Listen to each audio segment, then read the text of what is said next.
Shalom. La paracha de cette semaine qu'on va lire, elle s'appelle Parashat Shoftim. Shoftim, c'est des juges. Dans cette paracha, Moshe Rabbeinu dit au béni Israël que dans cette paracha, Moshe Rabbeinu il ramène beaucoup de halachot, mais beaucoup de mitzvot.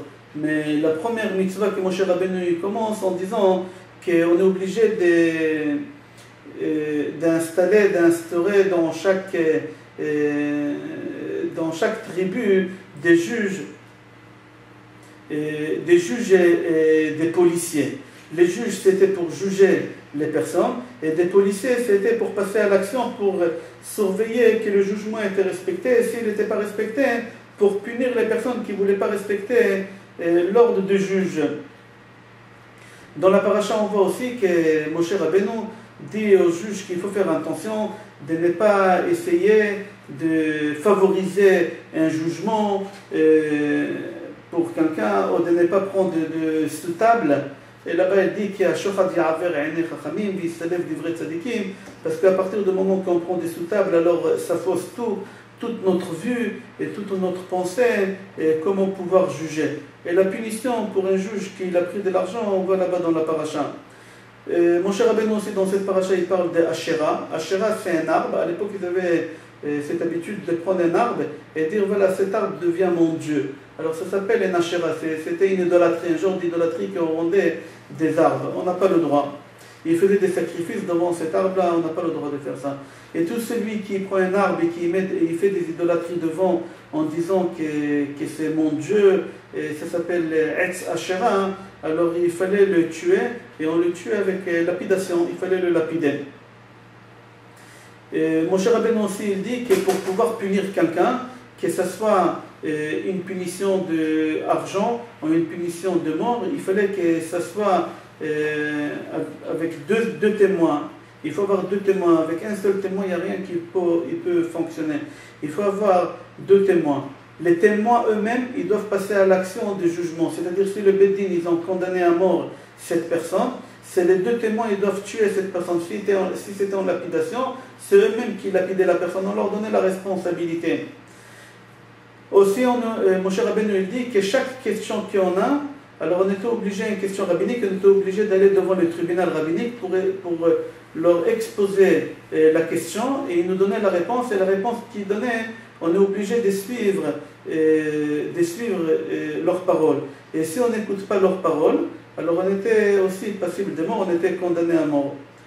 Dans la paracha, Moshe Rabbeinu aussi, il parle d'une mitzvah, que le béni Israël, il fallait qu'il nomme un roi, il fallait nommer un roi, et ce roi-là, il était limité aussi à plusieurs choses. Il n'avait pas le droit d'avoir beaucoup d'argent, de dépasser un certain somme d'argent.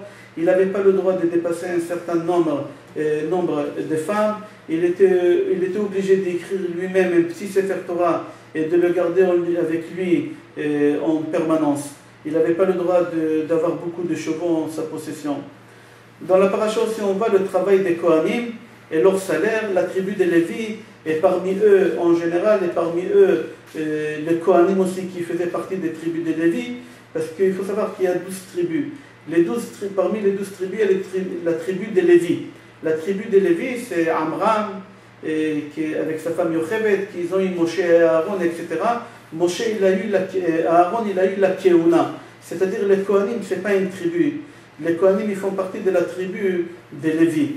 Alors dans cette paracha, on voit ici que les Kohanim et les Lévites, ils n'ont pas un bout de terrain en Eretz Israël, et qu'il faut penser à eux en leur donnant tous les dons qu'on doit donner au Beth Amikdash, et une partie on doit donner à eux, que ce soit de la récolte, des animaux, etc. À la fin de la paracha encore, on voit que Moshe Rabbeinu il dit plusieurs sortes de halachot.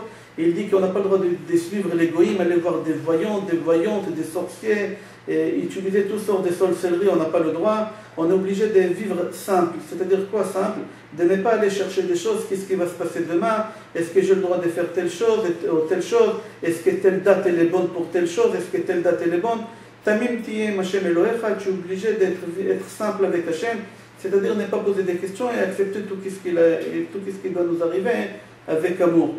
Aussi d'écouter la voix des prophètes. Si on a un prophète qu'on reconnaît que c'est un vrai prophète, on est obligé d'écouter sa parole et suivre son chemin. Moshe Rabbeinu répète encore la mitzvah de construire les villes refuges.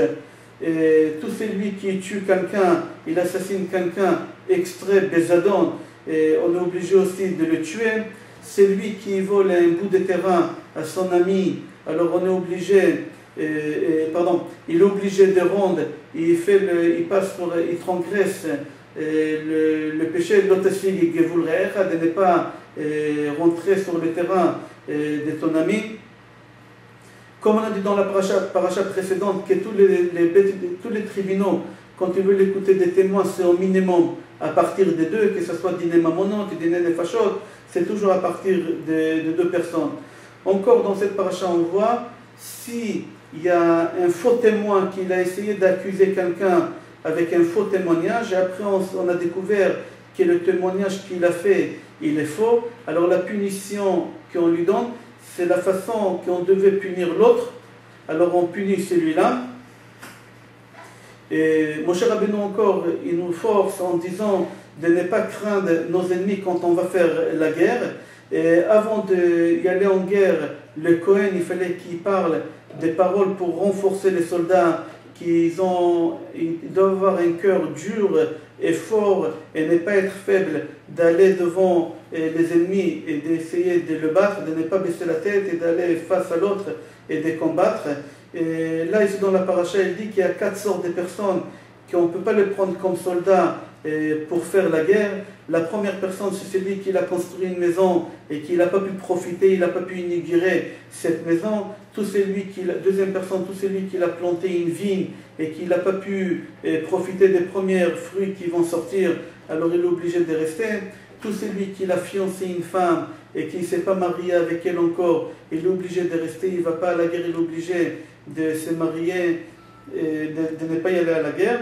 Et la dernière personne qui n'avait pas le droit d'aller à la guerre, c'était un peureux. Celui qui avait un cœur faible, qui avait peur, on ne le laissait pas partir à la guerre de crainte qu'il va affaiblir les autres. Avec la peur à lui, il va contaminer les autres et après tout le camp, il va avoir peur d'aller faire la guerre.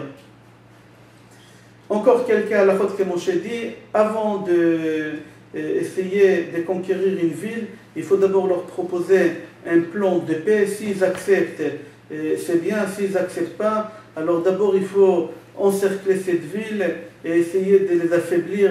Et à partir du moment qu'elle les a affaiblis, on pénètre dans cette ville et on tue que les hommes, que les mâles, on ne tue pas les femmes et les enfants. Après, on n'a pas le droit, au moment qu'on fait la guerre, on n'a pas le droit de détruire aucun arbre qui fait pousser des fruits. C'est quelque chose de très important, on n'a pas le droit de faire ça.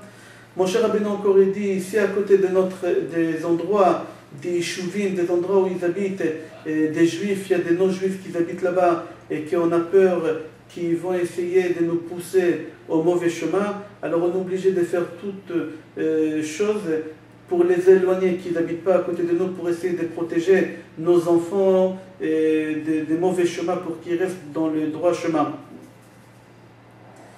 À la fin de la paracha, la paracha nous parle si on a trouvé un mort entre deux villes et on ne sait pas l'assassin de quelle ville il vient. Alors les Beth Din, il fallait qu'il mesure à partir du nombril, le milieu de corps, c'est le nombril, et il fallait compter à partir du nombril de ce corps-là, de ce mort, la ville la plus proche, et à partir du moment, ça s'appelle Aigla Arufa. La paracha d'Aigla Arufa, c'est à la fin de cette paracha. À partir du moment qu'on retrouvait quelle ville la plus proche à ce corps, alors on disait à cette ville, le plus logique que l'assassin vient de cette ville, alors les Dayanim de cette ville, ils prenaient un Aigla Arufa et ils faisaient un shrita, ils disaient que nos mains, ils n'ont pas, que l'assassin ne vient pas de notre ville, etc. Regardez Parashat Aigla Arufa à la fin de cette paracha-là. Je vous souhaite Shabbat Shalom, Bracha V'Atzlacha et Kol Tov.